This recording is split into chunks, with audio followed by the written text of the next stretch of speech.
Y en esta mañana extraordinaria ya tenemos la presencia de Joaquín Muñoz. Él fue muy amigo de Juan Gabriel y habló los últimos momentos de vida prácticamente del Divo de Juárez. ¿Cómo estás, Joaquín? Muy buenos Bienvenido, días. muchas gracias por estar con nosotros. Al contrario, por la invitación, muchas Oye, gracias. te escribiste con Juan Gabriel horas antes de fallecer. Exactamente, él se comunicó conmigo a las 3 de la mañana del domingo 28. Yo lo felicité, él me dijo que le dolía la cabeza, que a lo mejor yo ya no le creía a él nada, porque ya tenía un mes diciéndome lo mismo, que le dolía la cabeza. Y yo le dije, nene, te he dicho que te atiendas, no te has querido atender, de perdida carga contigo un frasco de aspirinas, te evita un infarto. Y para distraerlo inmediatamente le dije que lo felicitaba por ser el Día del Abuelo. Y dice, ay, con razón me mandaron una fotografía de mi nieto, el hijo de Iván. Entonces dice, está bonito. Le digo, a ver, mándame la foto. Y me manda la foto enseguida por el Face, que era la forma en que nos comunicábamos él y yo. Y lo veo, la foto, está con su hermanita, con Florentina.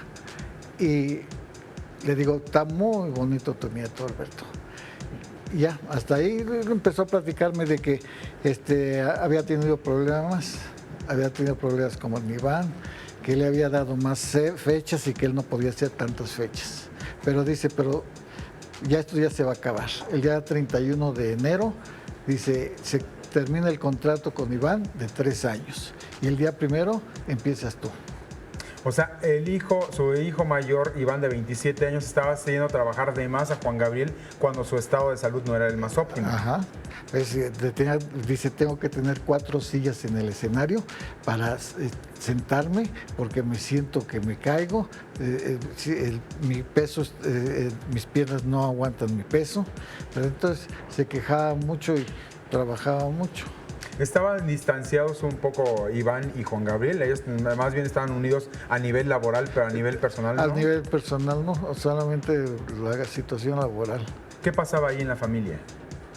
Pues yo creo la situación que pasó ahí fue de que Alberto no se crearon los muchachos con él.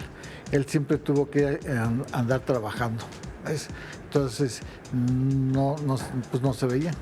No se veían y crecieron al lado de la mamá, de Laura Salas, y se entendía mucho de ellos, pues su tío, claro. Jesús Salas.